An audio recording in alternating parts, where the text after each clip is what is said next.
Assalamualaikum warahmatullahi wabarakatuh. Perkenalkan, nama saya Muhammad Menjadi Putra Fadila, NIM 191170, kelas FB3B. Kali ini saya akan menjelaskan mengenai proposal penelitian saya untuk nilai tugas UAS metodologi penelitian.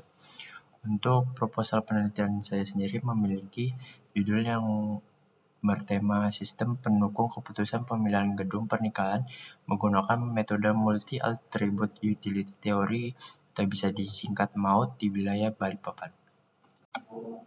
Untuk latar belakangnya sendiri, semakin berkembangnya zaman di era modern ini membuat banyak hal yang semakin dipermudah untuk kehidupan masyarakat. Kehidupan dan gaya hidup masyarakat pada saat ini sangat bergantung pada teknologi. Tetapi ada pula masyarakat yang masih bingung dalam menentukan sebuah keputusan tersebut. Oleh karenanya, dibuatlah sistem pendukung keputusan. Sistem pendukung keputusan ini tidak sembarangan dalam memberikan sebuah informasi atau keputusan. Sistem pendukung keputusan ini berdasarkan dari para ahli dan sumber yang telah disurvei terlebih dahulu. Oleh karenanya, sistem pendukung keputusan ini sangatlah bagus digunakan di era modern, yang dimana hampir setiap orang ingin informasi yang dicapai cepat, akurat, dan membuat efisiensi waktu. Di kota Balikpapan sendiri terdapat banyak gedung ataupun bangunan yang sering digunakan untuk melakukan acara pernikahan. Terdapat 20 gedung serbaguna dan juga terkadang bangunan sekolahan juga sering digunakan untuk acara pernikahan di hari Minggu. Gedung serbaguna sendiri memiliki arti, yaitu bangunan yang digunakan untuk segala kegiatan seperti rapat besar, acara seminar, pesta pernikahan, workshop acara, dan lain sebagainya. Selanjutnya, dengan banyaknya jumlah gedung serbaguna yang ada di kota Balikpapan membuat masyarakat yang ingin melakukan pernikahan menjadi bingung dalam menentukan gedung mana yang harus disewa untuk acara pernikahan mereka. Terkadang terdapat beberapa kelompok masyarakat yang ingin teliti dalam menentukan gedung yang ingin digunakan. Terdapat banyak opsi yang membuat sebuah tempat itu dapat dijadikan sebuah tempat pernikahan, mulai dari budget, kecocokan penyelenggaraan, kapasitas orang yang dapat memasuki gedung tersebut, dan lain sebagainya. Kurangnya sarana informasi yang ada untuk mengetahui gedung-gedung tersebut menjadi kendala bagi masyarakat yang ingin menggunakan jasa wedding organizer untuk menyewa sebuah gedung. Masyarakat yang dapat melakukan survei setiap gedung serbaguna yang ada di Balikpapan untuk mendapatkan informasi mengenai gedung tersebut. Namun hal ini sangat tidak efisien karena membutuhkan waktu yang banyak dan juga mengurus banyak tenaga. Berdasarkan pengorekan masalah di atas, penulis tertarik untuk melakukan penelitian yang mempunyai judul, yaitu Sistem Pendukung Keputusan Pemilihan Gedung Pernikahan di Kota Balikpapan dengan metode MAUT yang seperti saya jabarkan tadi.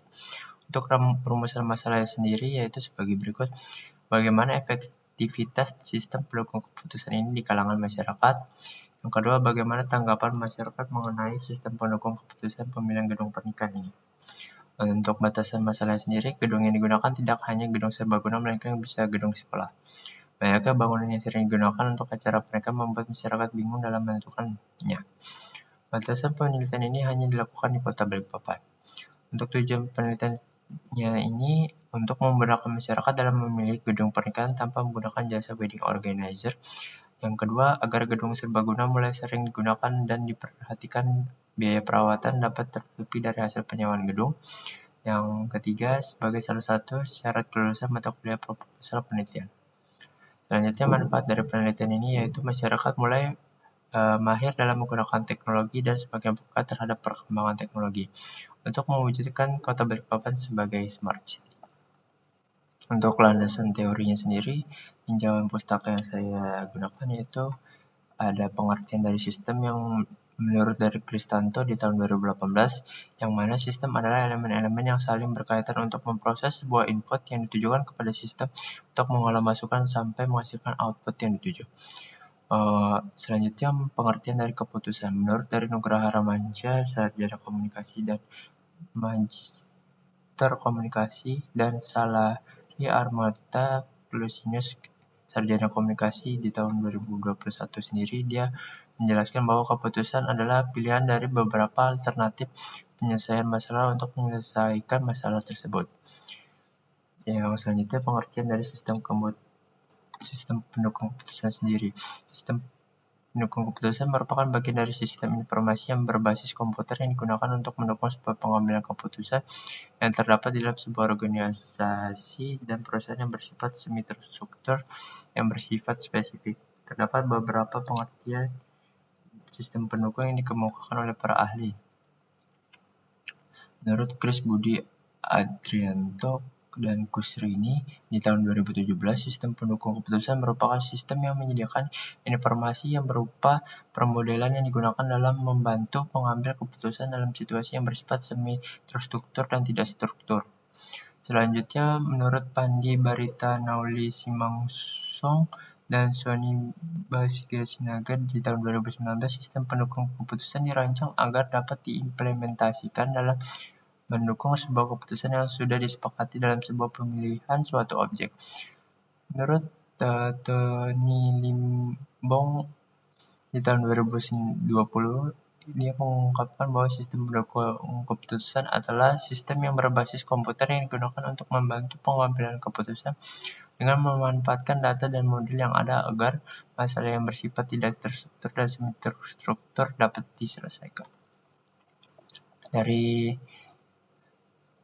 pengertian-pengertian di atas, selanjutnya ada fase-fase pengambilan keputusan yang diungkapkan oleh Pandi Barita Nauli Simangsong dan Sony Bahagia Sinaga di tahun 2019 mengungkapkan bahwa terdapat 4 fase antara tahapan dalam penerapan pengambilan sebuah keputusan dalam sistem pendukung keputusan sebagai berikut. Yang pertama, intelijen. Kecerdasan yang diidentifikasikan sebagai sebuah pemahaman mengenai logika, kesadaran diri, pembelajaran, pengetahuan emosional, penalaran, perencanaan, kreativitas, dan pemikiran kritis dalam pemecahan sebuah masalah.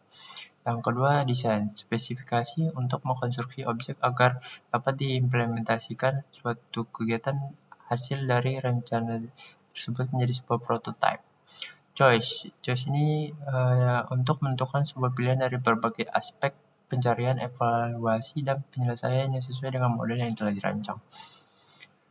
Implementasi digunakan untuk menggambarkan suatu interaksi antar unsur dalam sebuah basis program yang digunakan untuk mengenali sebuah elemen kode yang telah ditulis ke dalam kegiatan program. Selanjutnya, metode multi-attribute utility theory MAUT ini digunakan dalam merubah nilai numerik skala 0 sampai 1 yang dimana 0 adalah angka terendah dan 1 merupakan nilai tertinggi, sehingga membuat perbandingan langsung yang memiliki berbagai ukuran. MAUT dapat dirumuskan ke dalam persamaan sebagai berikut, yaitu dari persamaan di atas dapat diketahui bahwa I dan WI menghasilkan sebuah nilai evaluasi Vx dan Vx merupakan penentuan nilai bobot dari elemen I ke elemen lainnya, sedangkan jumlah elemen yang diartikan sebagai N, bobot dari nilai evaluasi adalah 1. Sebagai berikut. Untuk persamaan Vx yang menjadi penentuan dari penjumlahan atribut yang relevan dirumuskan sebagai berikut. Untuk keterangan sendiri, Vx merupakan nilai evaluasi, N jumlah elemen atau kriteria, I total bobot adalah 1, himpunan sebuah atribut adalah AI, VAI 1A evaluasi dari tingkat aktual, WAI bobot yang menentukan dampak dari evaluasi atribut pada dimensi, yang VI merupakan nilai keseluruhan dari alternatif pilihan suatu kriteria, A merupakan kriteria.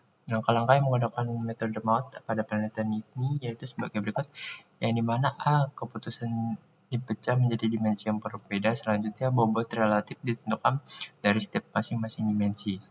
Untuk selanjutnya, mendaftarkan sebuah alternatif untuk menormalisasikan nilai utility matrix pada setiap masing-masing alternatif atribut menggunakan rumus sebagai berikut, yang dimana keterangan X merupakan normalisasi bobot alternatif, XI min merupakan nilai kriteria minimal atau bobot terendah, XI plus nilai kriteria maksimal atau bisa disebut dengan bobot tertinggi. X merupakan bobot alternatif. Utility dikalikan dengan bobot agar mendapatkan nilai dari masing-masing alternatif. Selanjutnya, bab 3, metodologi penelitian. Metode penelitian yang digunakan adalah grounded theory dengan pendekatan kualitatif. Penetapan menggunakan metode grounded theory sendiri diambil atas dasar pengamatan terhadap banyaknya gedung serbaguna di Balikpapan yang sering digunakan untuk acara pernikahan, acara seminar, ataupun lainnya. Walaupun adanya bisnis wedding organizer, tetapi ada pula masyarakat yang sudah mempunyai rencana pernikahannya sendiri yang dimana bisa menghemat biaya pernikahan. Dengan adanya sistem ini diharapkan beberapa kelompok masyarakat ini bisa lebih efisien dari segi waktu untuk menentukan tempat pernikahan yang ingin dilaksanakan. Selanjutnya, metode pengumpulan data sendiri. Untuk melakukan penelitian ini terdapat dua cara untuk memperoleh data yang akan digunakan. Yang pertama, observasi atau pengamatan langsung. Pengamatan langsung dilakukan untuk mengetahui tentang bangunan yang sering disewa untuk acara pernikahan. Selanjutnya, wawancara. Pengumpulan data dengan cara berkomunikasi langsung kepada bagian perizinan bangunan agar dapat membuat informasi lebih detail terhadap bangunan yang disewa tersebut. Selanjutnya adalah metode analisis data. Analisis sistem sendiri dikategorikan sebagai dua metode analisis, yang dimana yang pertama analisis permasalahan sistem. Pernikahan merupakan hal yang penting bagi setiap orang, oleh karenanya harus dipersiapkan dengan sangat baik mungkin. Di era sekarang memang terdapat pekerjaan yang membantu kita untuk membuat plan tersebut dengan jasa wedding organizer. Namun tidak menutup kemungkinan juga bagi masyarakat yang ingin mengurus plannya sendiri. Maka dari itu tujuan dari adanya sistem pendukung keputusan ini diharapkan dapat membantu, mempermudah, dan mempercepat masyarakat dalam mencari bangunan yang sesuai dengan keinginan mereka. Selanjutnya, analisis kebutuhan perancangan sistem. Kebutuhan sistem dari perencanaan sendiri itu berupa perangkat lunak saja. Mungkin ini daftar pustaka yang saya peroleh dari hasil mencari jurnal-jurnal dan buku-buku penelitian untuk menyusun sebuah jurnal penelitian ini. Mungkin itu saja dari saya. Apabila ada salah kata, saya mohon maaf. Wassalamualaikum warahmatullahi wabarakatuh.